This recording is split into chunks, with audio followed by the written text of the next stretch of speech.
Hey guys, Fitness here. A lot of you are probably wondering who the heck is this guy? Well, just so you know, I've been a player since Alpha. And I used to be pretty much a core deck designer back in the day in Alpha and Beta. My decks were pretty well known, I'd like to think, and mostly for being a lot of fun to play.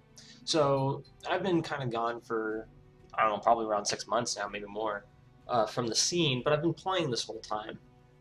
But I just wanted to upload this video to get back into deck building a little bit. It's so much fun, and there's so many more options now that the new DLC has been released, and or expansion, I should say, and uh, and all that content means so many possibilities for some really fun decks. So without further ado, I'm gonna jump right in.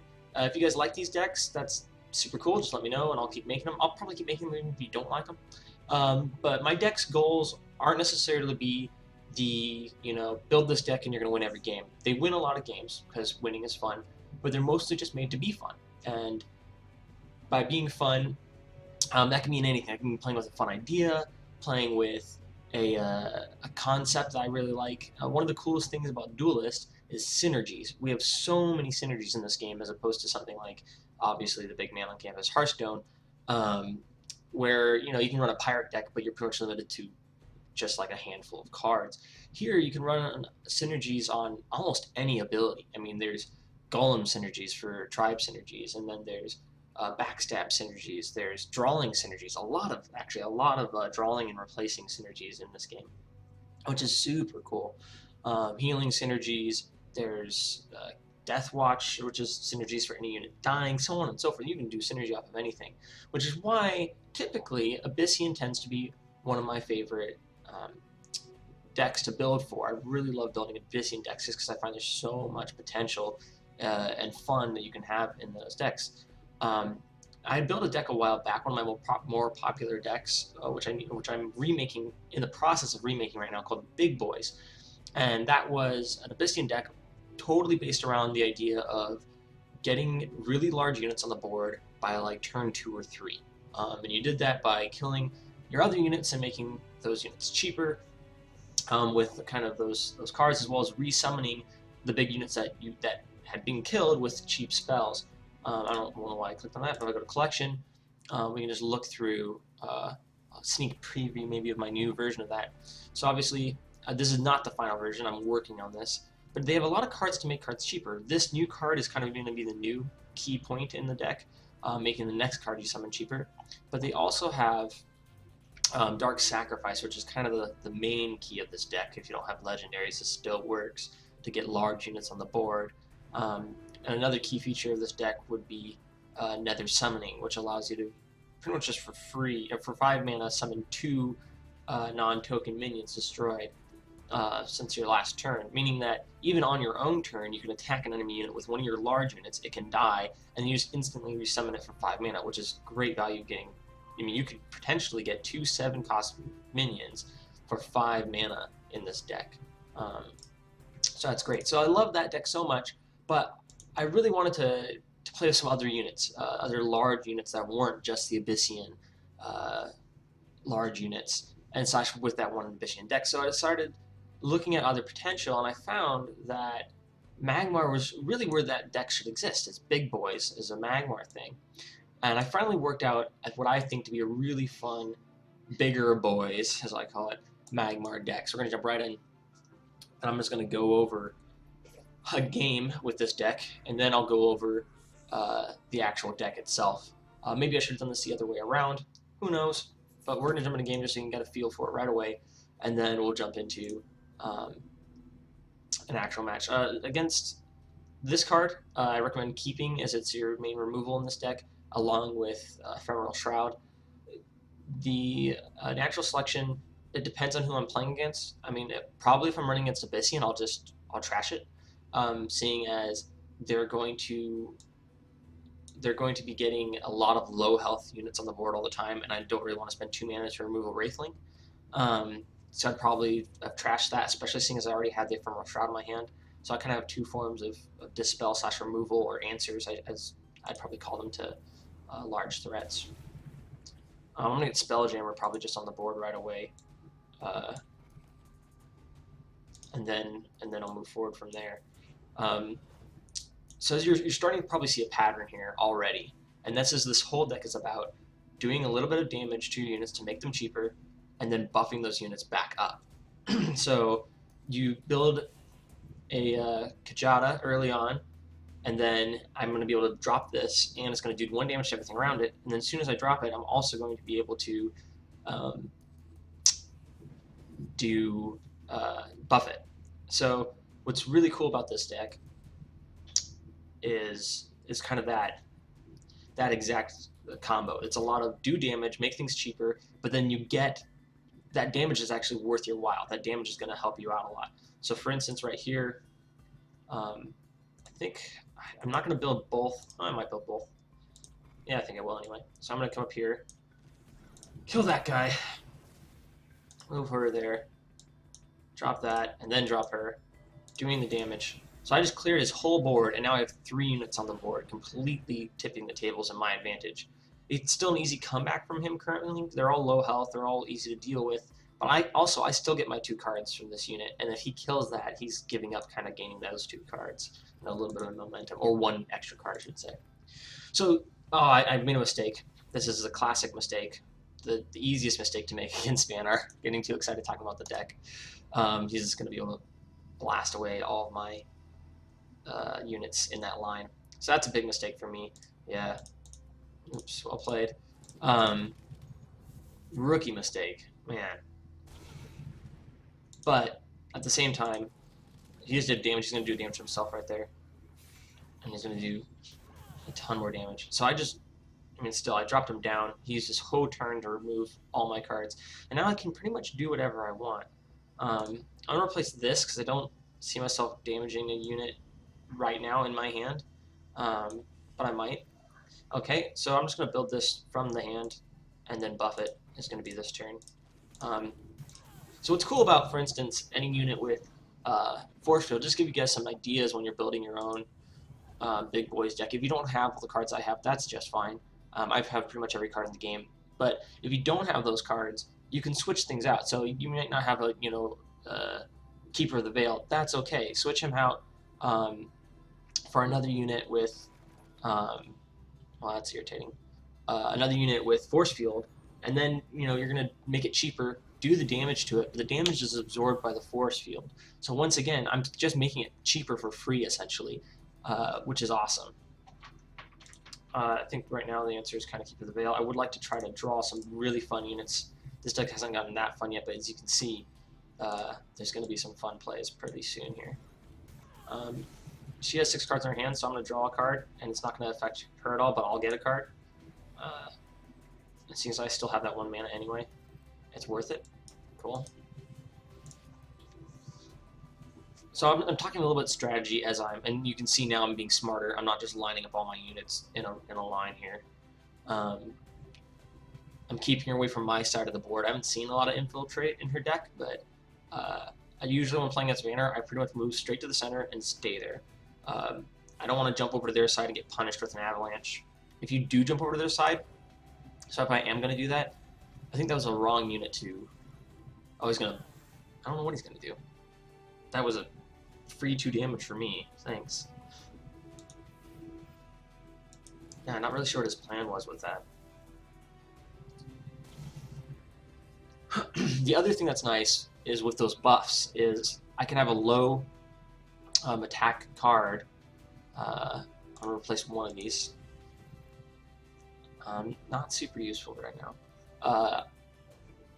With one of those low attack cards, right, or low attack units or something, I can buff it, right, and then use my natural selection to kill something else because I've just made everything cheaper. So I don't have a lot of really great plays right now. So I think my answer is probably going to be... I really just don't have a lot of good plays. We're going to do this, I think. First I'm going to heal myself. I'm going to draw a card. He's going to get a card, but I'm okay with that because I'm just searching for my big units. Man, I do not have any of my big units. Alright, that's fine. We're just going to keep kind of swarming him here. I'll probably play one more game after I show you the deck, just so I can show you some of the really fun possibilities you have. Vanner has a lot of buff cards. Not too many for this side, but I just don't like leaving units alive like that. Normally this isn't my ideal like spot to open. So you can just drop another taunt unit there, or you could drop something with charge here now. I mean, he probably worked a charge around, perhaps. There you go. And that's why I have the Dispel. Still, to remove that guy. Oh, cool, he's got a unit with Force Field as well. Sweet. So now I'm looking at my deck and I'm saying, okay, I could get rid of one of these guys, but I'm going to keep them around just because of this. This is going to be so much fun. So this is what this deck is all about. I have enough damage here just to kill him straight out, which I'm going to do. I'm going to make this guy tons cheaper and then also drop a Dispel on that guy. But this is just going to be a lot of fun to watch.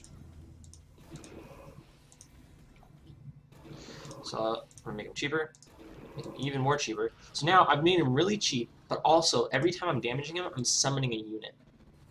So now I'm going to summon 2 units. I really want to remove this other guy first, but I'm just not going to be able to do that. Oh, I can actually. Let's do it. Why not? I'm going to remove him, and we're going to drop a giant. Boom. Alright, so not the best units, but even here, like, I've just gotten my cost worth, right, between these two. Because now I have a 5/8 and a 4/4 and a 2/1, and I can buff him back up, which I'm not going to do just yet, just because I have so little cards in my hand, and I don't know what he's going to build. I think I'm going to keep myself here. I kind of want to move farther away just in case he has like a rush minion and try to keep him from getting to me. We're going to do that. I'm just going to get out of dodge here and avoid the battle.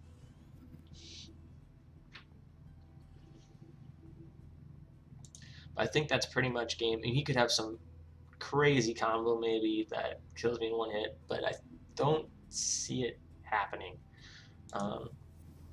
Yeah, he can only replace one card, and chances are it's going to hit one of my force fields.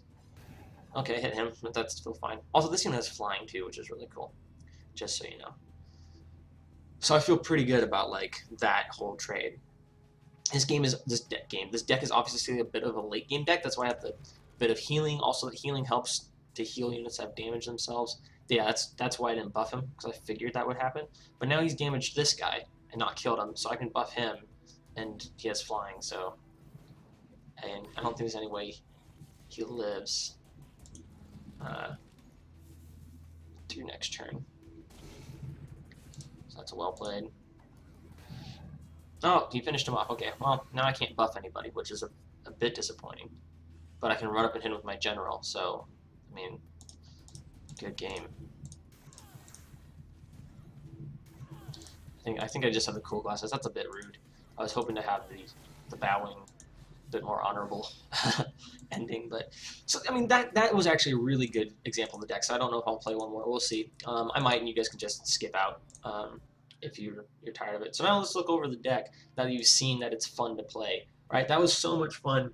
Getting to the end of the game, dropping that huge Khymera, and then I keep hitting that button for some reason. Seeing the huge Khymera drop, and then his eyes had to be super wide when that happened. Just, what is this?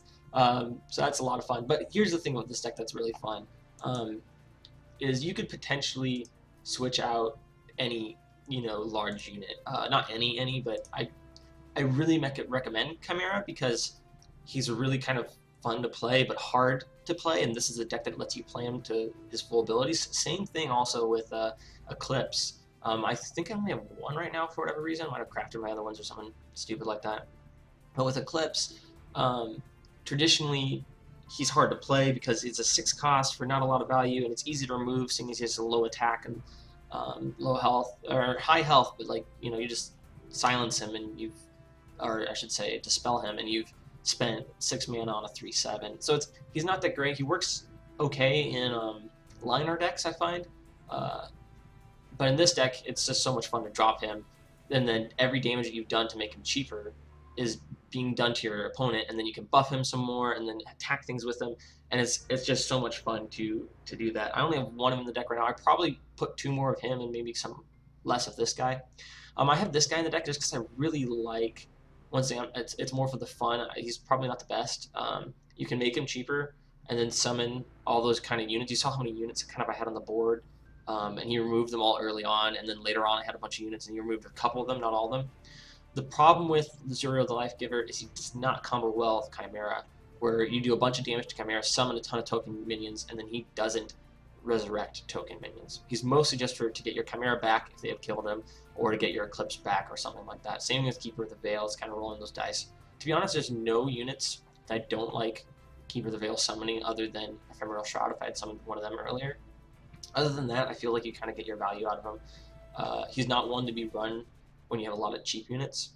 But what I'll probably do is switch these guys out in the next version of this deck, or if I'm going to keep working on it, and probably do something with one of these other units. I keep trying to make these guys work. Exun, I'm not sure how to say his name, Exon, but he's really hard to use just because of that price tag, right? So doing the damage to him, and also the other problem is any unit that has all of its power into its abilities is like Dispel Bait, right? That's a 7-cost minion that someone can pretty much just wreck with, you know, a 0-cost spell as Vitruvian, or a 2-cost spell as Vanar. So it's just really tempting fate to build him. But it's tempting to try it, as he has some draw, and the damage I'd be doing to make him cheaper is no longer done to him. So I can get him out for 5 mana, essentially.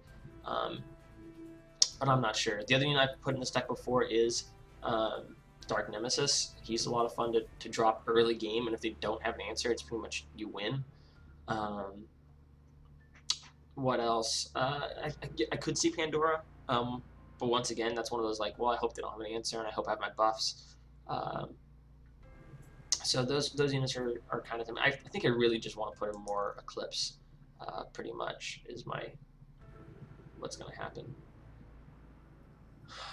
But let's say you don't even have even if you don't have any, you know, these are all kind of legendary cards. Even if you don't have any legendary cards, there's still a ton of units that you might want to throw in there. Like you could throw in Silverbeak because he has a ton of health and a ton of damage, and you can make him cost 4 to 2 mana. You can get him out for 2 mana, and he'd still be running around with 5 health. You know, but 6/5 for 2, I'd take that. Units not to include in this deck are going to be Serpentine. I mean, he has so little health, making him any cheaper by damaging him is just not a good idea. Poor Serpentine. I wouldn't include things that run off of your cards, obviously. I have ran him in this deck before. He's actually a really good option. I'm going to throw him in actually right now. He only costs 6 mana for 7/7, which that already is a good price tag. But then making him cheaper and getting his ability, I mean, it was better when you shut down all spells, but this is still great. This is still a really fun option. I think that's mainly the ones I'm kind of trying. Pretty much what you're looking for is pretty obvious, right? Like anything with a lot of health and then mana cost is irrelevant, but especially if it has a lot of health, build them out there. This guy might be fun. I haven't figured out a great use for him yet. I might just throw him in this deck to test him out. I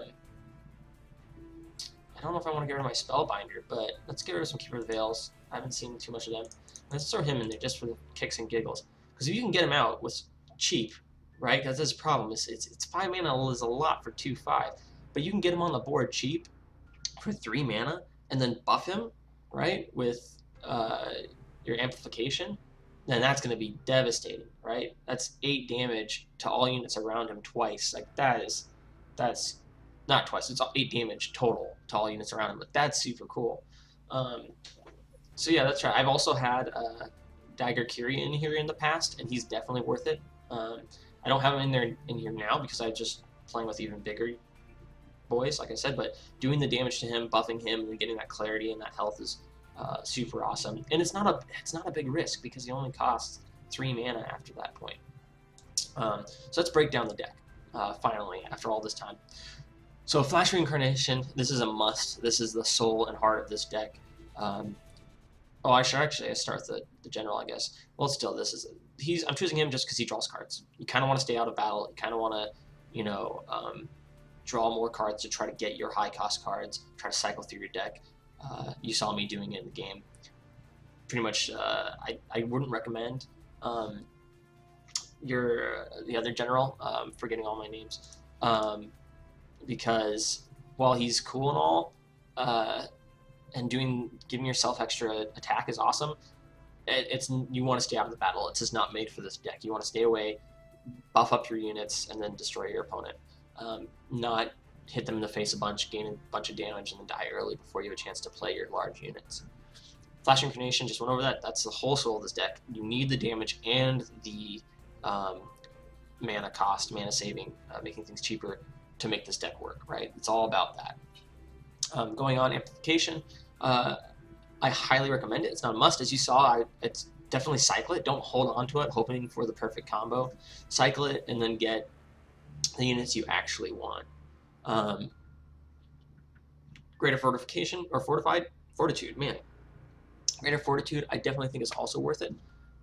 It's 1 mana for 2/2 essentially, but especially combined with a unit with abilities, such as if you were running Beastmaster, that's going to be a lot of fun to throw on a unit, even throwing on something like a Sapphire Seer, or throwing on her sister Taejet is going to be really cool, because that means that she's going to be dealing more damage, and also being able to take more damage, and every time she takes damage, of course, she deals damage. There's that whole cycle, which is really cool. I threw Spelljammer in here just before making this video, but actually I originally had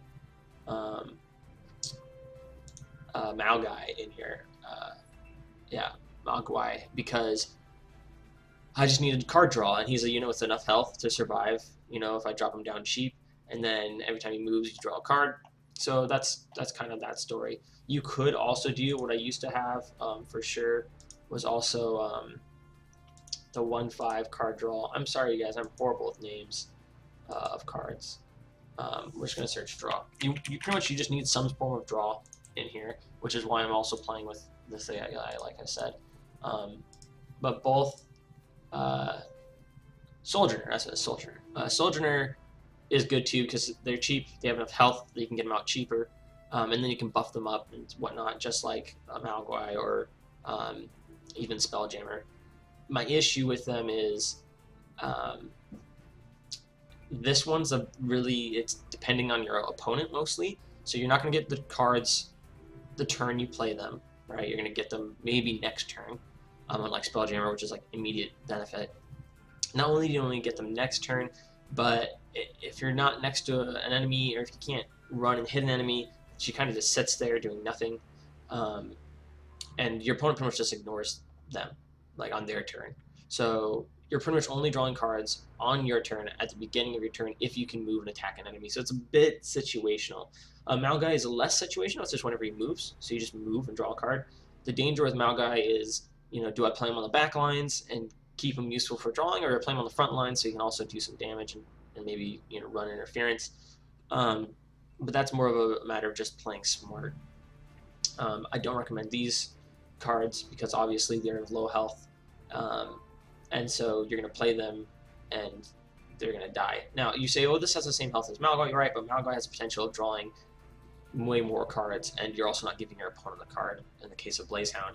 And with Void Hunter, it's just gonna die way too soon by you damaging it and then them pinging it to kill it.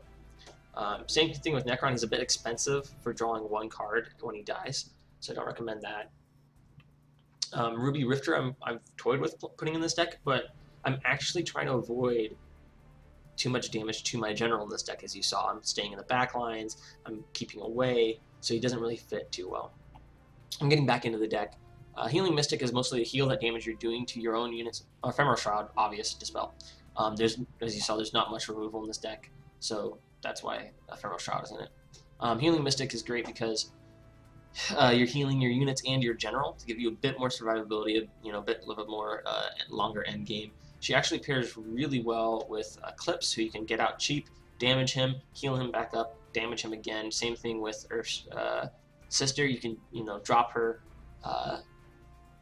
For 4 mana combo, a great 4 mana combo is doing Flash Reincarnation, damaging Earth Sister Tajet, having her kill all the units around her with 2 damage, right? And then healing her back up to full health, which means they still have to do 4 more damage. They can't just do a quick ping, or the general can't just take a quick 5 damage to kill her. I say 5 damage because she does 3 damage plus the 2 damage that the general does back. She's going to be a big pain for them to get rid of unless they have some dispel or removal. And even then, let's say they remove it. She's a 4-cost minion. So most dispel in this game is more expensive than that. And the ones that aren't more expensive or as expensive as 4 mana are going to be giving you a benefit of healing you or doing more damage to them, making them combo it and kill one of their own units or something like that. So I think that combo is amazing, and I think that's definitely keeps Healing Mystic worth it for me. Pretty much any minion you want to build, even a Spelljammer. I need to get this out for cheap, but then I can heal it back up. Kujata obviously does 1 damage and makes things cheaper. There's been times where I've been able to have like 2 Kujatas on the board and then play 2 Flash Reincarnations on something like an Eclipse and get them out for super cheap and also do all that damage to the enemy like turn 2 or turn 3, So that's really fun when you pull off those sort of combos. Natural Selection is pretty much just to remove certain units, those trouble units. Mostly I use it to kind of an answer to range, to be honest. If I'm playing against like a ranged Songhai deck, they build something way in the back there. You can just quickly ping it. Most of the time, the range units are going to be the lowest attack unless they buffed it the same turn they played it, which isn't too common unless they also have their reactivate spell, which, like I said, I think that's like, in that case, it was going to be what it was anyway. And then you're hoping for, running up close and dropping an Ephemeral Shroud or something on it. Equilibrium actually is a lot of fun in this deck. If you get a unit out and you've healed it, or it just happens to still have a lot of health, especially once again, Earth Sister or Eclipse or Khymera, you drop this and you're buffing all your units and killing their units and getting benefit from that damage you're doing to your own units. Because normally it's like, well, I do some damage to my own units and kill their units, but then I don't know if my units are going to live through that or whatnot. This definitely makes it work with it. The other cool thing is you have units like Sapphire Seer, once again, that if you damage them on your own turn, it's just free damage. It just does nothing to them. And so if you're running Force Field units, which I recommend in this deck, you're gonna have some fun, seeing as you can build Sunsteel Defender, right, and get him out for 2 mana, and he's a hard thing to deal with, and then they have to spend a lot of mana to try to remove him, but you only pay 2 for him, and he still has his 4/3 because that damage doesn't take effect because of their force field. And since it's on your turn, it's not even like you're removing that force field and then they can just hit him. The force field reactivates at the start of your opponent's turn. So these cards are really fun to combine with force field units or with redirecting damage units. I'd probably even play it with Beastmaster. I haven't played with Beastmaster yet, as you guys saw. I just added him, but that'd be really fun combo as well. Dropping that on Beastmaster, and suddenly he's doing tons of damage to everything around him, as well as you've already dropped some damage on your opponent's units, so you could take out even some pretty healthy units. Spellbinder, you saw me just drop in, but really this kind of slot before these two can pretty much be any unit. It could be 2 more Eclipses. It could be, as you saw, I originally had, I forget what they're called. The Phoenix guy, where is he? Zuriel? Yeah, Zuriel, the Life Giver. I originally had him in that slot just to kind of bring back my Chimeras and in case I filled the board and then he wiped it. But to be honest, you could even run some of the larger Magmar units in here. I don't know if I'd run this guy or not. If you're summoning a lot of minions, you can try it. But I mean, I would probably easily throw an Unstable Leviathan. I've had him in this deck before. a Slither Elder, not a Dreadnought because you're not playing with a lot of eggs. And actually, I don't recommend really running Manticore Warbeast in this deck, as much as it sounds like, oh, we can make it cheaper, and that's a classic combo that's been around since the beginning of Duelyst. The issue is there's just better potential for bang for your buck. It's tempting to run rush units in this deck, but rush units typically don't have the health you need to do the damage you want to do. So that's why I'm not running Elucidator, even though it has 5 attack and I can get it out for 2 mana and wreck someone's day. Maybe even 2 mana and then buff it. I find there's more there's a lot more fun combos that don't involve making your opponent rage quit for me. But if you want to build that deck, go ahead. You build that ragey deck that makes your opponent hate your guts. That's just fine. But I just personally, this is what I like. So a lot of these cards, I'm kind of pointing out, a lot of these cards are expendable. I think I kind of skipped over a bunch of cards here earlier. No, I didn't. I talked about them all kind of. And then Khymera. Khymera is not a key to this deck, but it's a good end game, as you saw. Like, it's really, you're able to get the use out of it when you make it for 4 mana, or you make it for 5 or 6 mana if you have some Kajatas laying around. You make it for cheap, drop it on the board, have it summon 2 to 3 things. The next turn you hit it with Kinetic Equilibrium, have it summon another minion. And it's just a lot of fun. Even if you're only summoning like a bunch of little guys, I find it to just be so much fun to drop him and actually be able to use him, I think, legitimately in a deck, as opposed to him just sitting in your 8 slot and not doing anything. So yeah, that's pretty much the deck, guys. I'm going to take a risk here and play one more game for those of you who really want to watch this for a long, long time. But and I'm going to try those new units and whatnot, so you can see how those play out. But that's the deck. That's the essence of the deck. Do a ton of damage to your own units to get them on the board cheap and wreck your opponent's day. That's pretty much the way this deck works. If you guys are leaving me now, thanks for joining. This game I'll probably talk actually just as much as I always do. But you guys can feel free to leave if you just wanted to be here for the deck. Thank you for joining. For the rest of you, you get a little bonus content here of me just screwing around here, trying to show you a little more this deck has to offer. Let's see. So I think it's going to be Spelljammer still at the front.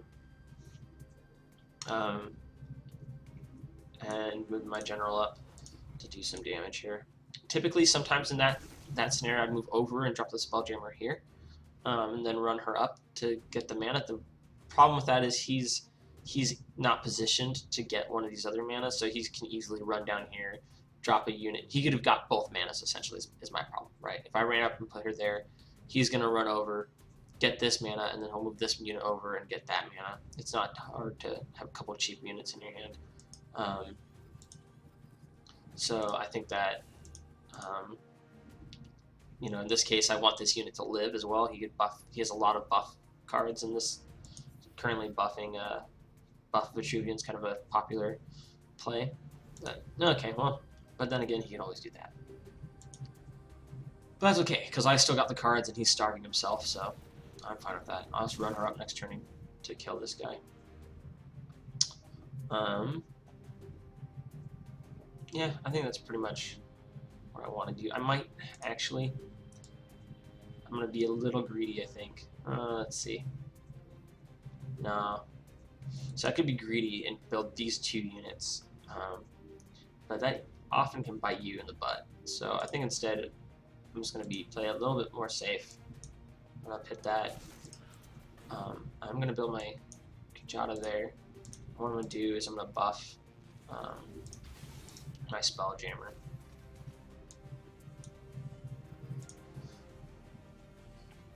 I don't know if I would have typically hung on to him as much as I have, but I'm going to do it this game just because I want to get him played and see if he can be useful. He does have that 0 cost to spell. He's used one of them, but I mean, knowing Vitruvian, he probably has the other 2 in his hand. And that's just the way you should think in this game. You know, don't be. I make some risky plays a lot of times, but you know, typically you want to be a little smarter and be like, okay, if he's gonna have, do I want to? Don't put like all your mana into this, right? And then just having to spell it. that really sucks. So there we go. That's what I was waiting for. Classic. Okay. So I think I'm gonna drop her just to ping the force field and do some damage to him. Kill her with my general, and then finish off the taunt unit. And then I can buff units if I want to or whatnot. The other option I have here is I can move her up, do damage to everyone. That would get rid of the force field, and then kill her. But that's just kind of it's a lot more messy than I think what I'm going to do, and not as cool. So rule of cool always wins, in my book anyway. So boom, ping the force field, hit him. Oh, I screwed up, guys. Well, it's not going to play out exactly how I hoped because my brain thought that the taunt wasn't on for some stupid reason. So that's fine. We can still do this. She's going to get dispelled, chances are, but it keeps my Spelljammer from getting dispelled. And I'm okay with that. Typically, I probably also would have replaced my Khymera by now. But I know I can get 6 mana next turn and then 7 if I run over to it, and he could run to it, but I'm gonna let this kind of be. I'm gonna move this guy in position in case my general can't get away. He can run up and get that. But for now, I'm just gonna kind of play it as is. Yeah, if he has a dispel, she is prime dispel target. If he doesn't have dispel, that is wonderful, and she's pretty much gonna do her thing and kill people. So that's great. Even if he gives this guy a 2/2, he's still not going to finish her off, and he'll kill himself in the process, which I'm completely okay with. I feel like I've already almost gotten her mana worth just by having her here to deal with, right? So she hasn't done that much other than pinging and doing a little bit of damage here. But, yeah, he's going to have to spend a lot of mana to try to get rid of her, and that's going to be not fun. Okay, I'm not sure what are you doing? That was interesting. Does he have a dispel? No? Okay, well I'm just gonna kill all of this next turn. That was very strange. I'll give him the cool face because, yeah. I guess he gave it 1 more health, he feels, but he doesn't realize I can just do this. I mean, it's a little unnecessary, but it'll still be fun. And I'm gonna do a ton of damage to his general now.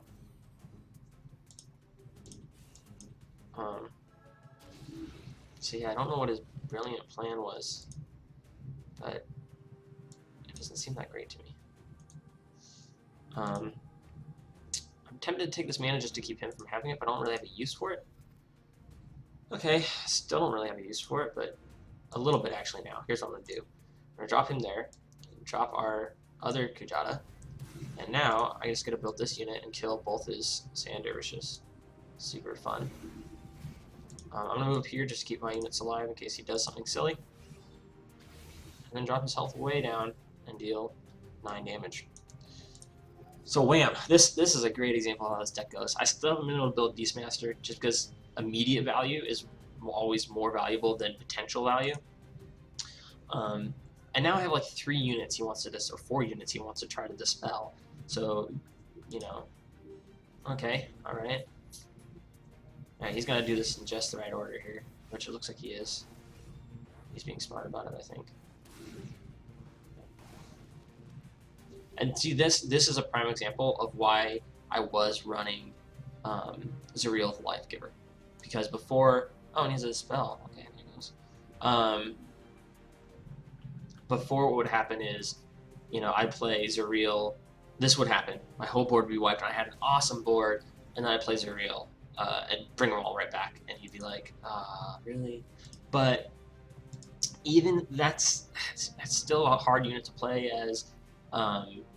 when you play her, she's a little risky, seeing as you have to be careful about your enemy having what is it they usually have. I don't think he's running Blast. He seems to be a Dervish deck, so I'm gonna risk this just because he had a thing last turn. I don't want him getting rid of all my stuff and doing tons of damage. But he could have blast, and I could just shot him in the foot. Zuriel does summon them randomly all over the board, so you have to be a little careful with that, as you can get it's potentially like 7 mana just to have units all appear in this back line. So he's buffing his general. He's already used 2 dispels now. So once again, he could still have the 3rd, but I just don't think he will. He wants to not run damage into this, but he's doing it anyway, which seems a little silly to me. I probably would have damaged the dog, because that would have been a great trade and kept this guy alive a little longer. So yeah, I don't know. Well played. I mean, I don't know what he was thinking there. Yeah, we're just gonna move him over there. I think we're gonna buff. I want to buff this dog actually. Yeah, I'm moving the dog up first just to make sure my Khymera doesn't spawn something in that slot.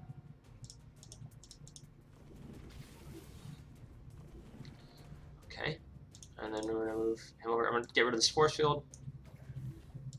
Finish this unit off. Yeah, sure, I'll build him in between me and this dude, or up here. I'm gonna build him up here. I'm gonna build her in between me and this dude. Back. He only has 2 cards in his hand. I have no cards in my hand, but I'm kind of okay with that. I don't want to give him a way out, so I'm just gonna hit end turn here. I've kind of opened myself up a lot for a Dervish Rush, a Star's Fury, and I know he's running that card, so it's a bit risky. But even so, I don't think he's going to be able to remove everything I have without putting his general at like severe peril.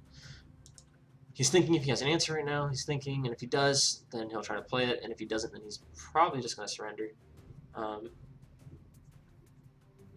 We'll see. So he's reaching real hard trying to get that to dispel that Khymera, because that's his kind of biggest threat right now.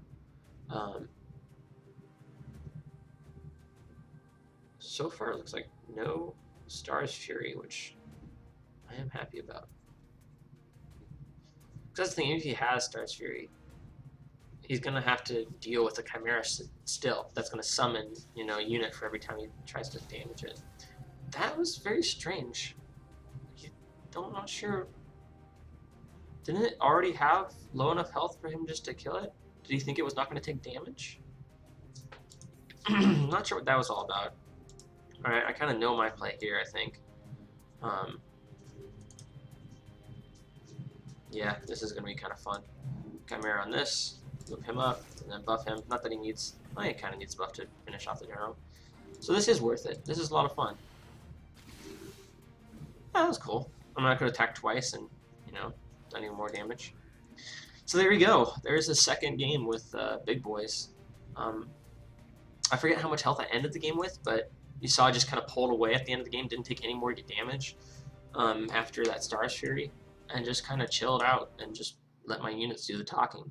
And that's how you run it. That's how you play that deck. That's the deck, and it's a lot of fun. So I hope you guys have enjoy Bigger Boys. And just have a lot of fun dropping your large units. Like I said, any unit can be switched out. If you have, you say, I don't have Khymera, I don't have Eclipse, I don't have Spellbinder. As you saw, like, just looking at this deck, I just switched out 3 or 4 units while you guys were watching. So, feel free, whatever you got. Maybe not Whistling Blade, you can try. I pretty much only play him in a line art, deck if you're desperate. But you could definitely play. You can play War Talon. I've had him in this deck before. He's really fun. Frenzy, Provoke, and then you can just drop him for 5 mana, get him on the board for 4/7, and then buff him. Do it. So yeah, it's just a really fun deck to play whatever you want. Even War Golems, for Pete's sake. Like, they can't be dispelled, so their only option is really hard removal. These are all some super fun units and cards to play. That you can get up on the board really easily. So yeah, I just hope you guys have fun running that deck and wreck and face with giant units. See you next time.